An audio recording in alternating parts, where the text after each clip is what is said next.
man, listen, that last lesson was serious, my dog, my boy. But I hope, man, I really hope that you I hope you taking this stuff for real, bro. Like, I hope you are genuinely investing the information as much as you invested the time and the money. Like, if you don't apply none of this, my dog, it's a waste. You're wasting your time. You're wasting your money. If you apply what I'm telling you, my boy, you're going to dominate your 20s like you've never dominated before. Procrastination, gone. Loneliness, gone. Lack of clarity, gone. Lack of fulfillment, gone. Lack of money, gone. Pornography, addictions, gone, my dog, gone. Gone. You are becoming one of the greatest men of all time to walk this earth just by implementing the playbook that I'm giving you right now, okay? So we got to move on to lesson 12. This is lesson 12. I want you to dominate in your relationships. And I'm going to tell you why, all right? A lot of times when we think about dominating as men, one of the things that we'll see a lot in motivational videos is videos or pictures of a lion, right? Lions are known to be the king of the jungle. But you know what's crazy? That the lion only has a hunting success rate of 30%. The king of the jungle has a success rate when it hunts 30%. That means that 3 times out of 10, it gets to eat what it kills. Do you know that there's another animal in the sub-Saharan African desert that has a higher percentage rate of success when it hunts? That's not the lion. They're called the African wild dogs. African wild dogs have a hunting success rate of 60 to 90%. And they're not the king of the jungle. They're not the biggest. They're not the baddest. As a matter of fact, lions be weighing like 400 pounds on average. African wild dogs weigh like 70 pounds wet. But they have a higher hunting success rate than lions. 60 to 90%. You want to know why? Lions hunt alone. African wild dogs, they hunt together. And for too long, I feel this right here. Boy, I feel this, man. For too long, bro, you've been a lone wolf. Like, doing stuff by yourself, doing stuff on your own. You've been trying to be the lion and the protector and the provider and rah. Bro, you were not meant to do this life alone. You were meant to live in relationships. We're social creatures. If you want to go fast, you go alone. But if you want to go far, you go together. And this life is not worth living if you're going to do everything by yourself and climb Mount Everest by yourself. So today, man, I want to talk about how we dominate our relationships, specifically our romantic relationships and our friendships. And I think that those two things are important because we talk a lot about, romantic relationships, but we don't talk enough about friendships. And I'm going to tell you why. A lot of times when we think about people who are successful, people are always asking them the question, what did you have to sacrifice in order to become successful? And do you realize that most of their answers, if not all of their answers, is not a what they sacrificed. It's a who they sacrificed. But the question is why? Why is it that in order to become great, I have to sacrifice the people who I love and the people who love me? Why is it that friendships and relationships are the price to pay for greatness? Are relationships and friendships worth the price of the cost of greatness? Is there another price to pay for greatness that's not relationships and friendships? And the reason why I'm presenting these questions to you is because there are two things in life that money cannot buy: relationships and time. Your money can buy a new car. Your money can buy a new house. Your money can buy more money. Your money can buy assets. Your money can buy natural resources. Your money can buy things in this world, but your money cannot buy people. And your money cannot buy time. You know, I've seen companies that print a lot of money. I ain't never seen no company print time. There are companies that print money, but there are no companies that print people. You can always make more money, but you cannot make more time. You can always make more money, but you cannot make another loved one. Like there will never be another one of your friends, another one of your wife, another one of your best friend. There will never be another one of your mom. There will never be another one of your son. There will never be another one of your daughter or your cousin or your There will never be another one of them. Money can't produce that, bro. So it's crazy because I heard somebody asked the question, what is the best boat to have? And a random voice came out of nowhere and said, the best boat to have is your friend's boat. Because what's the point of you working and grinding and hustling and living it up and trying to accomplish your dreams? What's the point of buying a yacht and you have no one to share that yacht with? What's the point of becoming great, reaching the mountaintop, and when you look around, there's no one that you can celebrate with? And I'm telling you this because we were not made to live alone. We talked about sexual discipline in the last lesson, and here's why I put that lesson before this lesson. There was a research done many years ago from some scientists, and they wanted to study and learn about addictions and how humans become addicted. So they placed two individual rats in two different cages. One cage had a bottle that was filled with water, and the other cage with the other rat had a bottle that was filled with water, but it was laced with cocaine. So they began to do the experiment, and obviously they came to the conclusion that, hey, you know what I'm saying? When the rat partakes of, the cocaine, the water laced with cocaine, then they get addicted. And that was the thought. The thought was, hey, if you're exposed to an addictive substance, you're going to get addicted. So the best thing is just stay away from it, right? Sobriety. Just deny it. Don't get nowhere near it. Don't touch it. Many years later, another scientist came by and said, well, wait a minute, that's a faulty case study, because rats don't live in isolation. Rats are social animals. So they redid the test. But this time, they had one rat in a cage, and they had multiple rats in another cage. And both cages also had the same bottles. They had a bottle that was laced with water, or rather a bottle that was filled with water, and a bottle that was filled with water but laced with cocaine. Both cages had both water bottles. And the rat that was by itself tasted the water bottle with water and drank from it, and also tasted the water bottle that was laced with cocaine and got addicted. But the rats that were in the cage,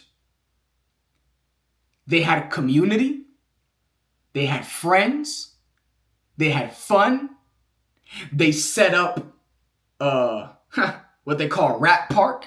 They had slides for the rats and wheels that they could run on. And of course, you have female rats and male rats. So the rats were having like a bunch of sex and making babies. And all the rats at some point or another tasted the bottle that was laced with cocaine, and yet they never got addicted to it. And they called this scientific study Rat Park because it showed one huge principle that I need you to get today. That the opposite of addiction is not sobriety. The opposite of addiction is connection. Bro, the reason why you struggle in life is because you're doing this life alone.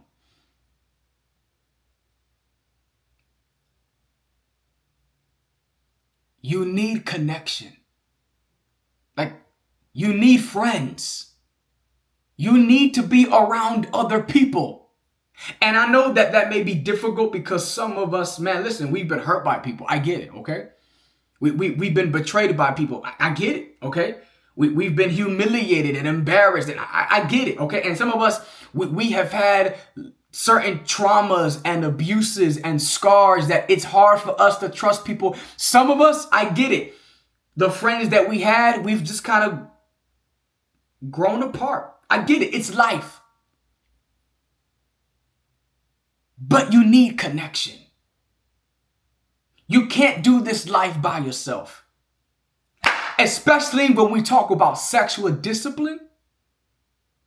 One of the things I intentionally left out of the previous lesson was that as you implement your systems to flee sexual temptation and to build consistency, not only do you have to run, not only do you have to pray, not only do you have to set up web restrictions and block accounts, you need community.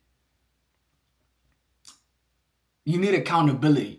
Bro, you need people that you like, yo, like, bro, I'm struggling. I need help. And let me talk to you, bro. Man to man, there is power in asking for help. It doesn't make you less of a man to ask for help. And I'm not just talking to you. I'm talking to myself. Like, I'm in a season where I recognize I need to be a better friend. Because as I'm getting older, I realize what makes this life worth living are the experiences you have with your friends, with your relationship, with your loved ones. Like, the best moments in my life are not the moments when I succeeded and I achieved certain things. Like, the happiest moments of my life are when I was with people. And maybe some of the deepest and darkest and most hurtful moments of your life was with people. And I'm sorry about that, bro. Okay. I sympathize and I empathize with you. Yet at the same time, you were hurt in community, but you're healed in community. There's power in asking for help. I wrote it down here. We don't build trust by offering help. We build trust by asking for help. So I want to challenge you. Number one.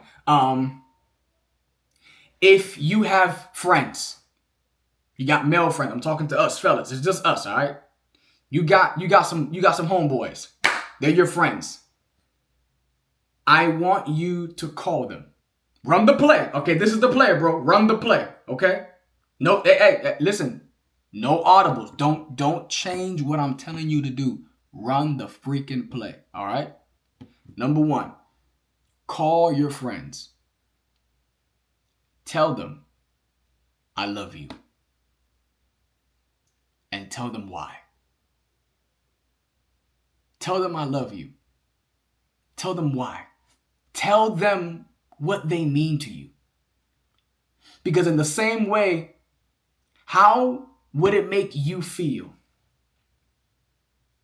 if somebody told you, bro, I love you, and this is why? Like, this is what you mean to me in my life. how would that make you feel? I'm assuming it make you feel warm. It make you feel good. Now, as men, we probably like, bro, are you good? Like, bro, are you dying? Like, hey, bro, like, you know what I'm saying? What you trying? Hey, man, what's going on? We get like that. I know. I'm the same way. But I'm learning even now as I speak, as I'm pouring my heart out to you, bro, sharing it with you, bro, right here. Call your friends. Bro, I love you. Because you don't know what hell your friend is going through right now and how he needs these words of affirmation. Run the play, number one. Number two, if you don't have friends like that, if you're like, man, Max, I just, I don't really got boys like that. That's okay. That's okay. Number two, run the play. Be intentional about making friends. And I'm going to tell you why. You got to work at your relationships. The same way you work on your dream, the same way you work on your goals, the same way you work on your ambitions, you got to work on your relationships. As a matter of fact, I think that your relationships should be a higher priority on your list. Why? Because the opposite of addiction is not sobriety. The opposite of addiction is connection. You need connection. You need to be in community. So if you are in the season where you're like, man, I don't really got like friends like that, whatever. I don't really got boys like that. Listen, easy. Identify the things that you enjoy doing and go into spaces and places where you can enjoy that activity while being around other people. And you will find out that you're going to interact with other people who have similar interests, who also enjoy that same activity. You show up consistently. Watch you make friends. That could be gaming. That could be Fortnite. That could be Call of Duty. That could be bowling. That could be basketball. Whatever it is that you enjoy. That could be reading. That could be archery. I really don't care what you do.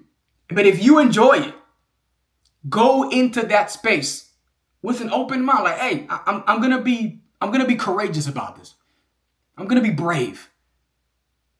And I'm gonna come out here with the intention, hey, even if I'm an introvert, but I'm gonna put myself out here like, yeah, I want to make a friend. And the beautiful thing about what we're doing right here is that this is now becoming a community where you can find other 20-year-old men who have the same interests as you. And I believe in life that we have people who I call our day ones.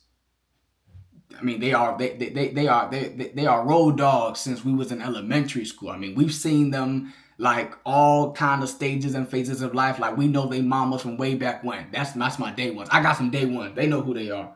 That's my people from Tampa. That's my day one. You feel me? But then we also have what I call day twos.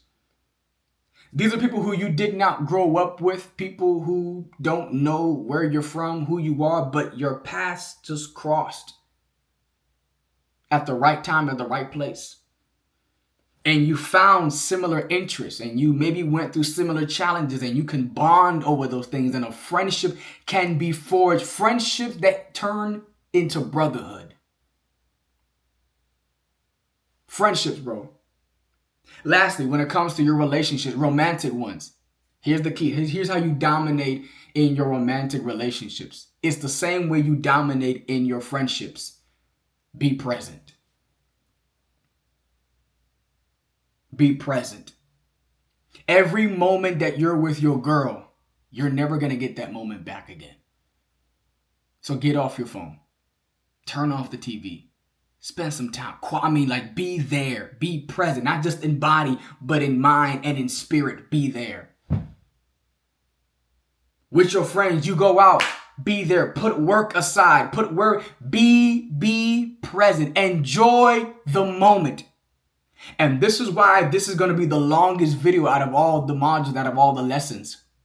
Because life is not worth living if you don't enjoy it. Listen to me. Dominating in your 20s does not mean that all you do is work. You have to balance. I'm going to work on me, but I'm also going to spend quality time with the people who I love and the people that love me back. That's why we started this module 3, dominate consistently, by dominating your time, managing your time, because I want you to be intentional with the time that you write in your green zone. I want you to be intentional spending time with the people that you love. I want you to be intentional. Write down in your calendar, yo, I'm going to hang out with my boys. Yo, we going on date night with my girl. Yo, I'm taking my wife out to dinner. Yo, I'm going to spend time with my kids every week. Spend time with your people, bro. Because the two most valuable things in this world is time and people. You can always make more money. You cannot make more time. You can always make more money. You cannot make the people who you love. They're the only ones that are gonna be here throughout the history of mankind. There will never be another person like your boy. Run the play. Number one, call your friends. I love you, dog. Now, I love you. This is why. This is what you mean to me. Number 2, identify your interests, your activities, what you like to do. Put yourself in that space consistently and interact with the people. Watch you make friends. And number 3, your friendships require work. Your relationship requires work, but it's worth it. Run the play, bro. Tell your boy you love them. Tell your wife you love her. Make quality time for your kids. Watch how much more fulfilling your life will become. I'm telling you, bro, because I'm living it. Work isn't going to fulfill you. The grind, the hustle, it's not going to fulfill you. It's the people in your life. You struggle with addiction, you don't need sobriety. You struggle with addiction, you need connection. Bro, one more lesson, bro. One more lesson. Peak performance. I'm about to put you on game. How to have peak performance in your life. You accomplish this module. You accomplish this last lesson. Bro, you will be the GOAT of the 20-year-old era that you're in. Bro, I'm excited, dog. I'm excited for your future. I can't wait to catch you. Lesson 13. Let's go, boy. It's the last play in the playbook, man. Let's make it happen, bro.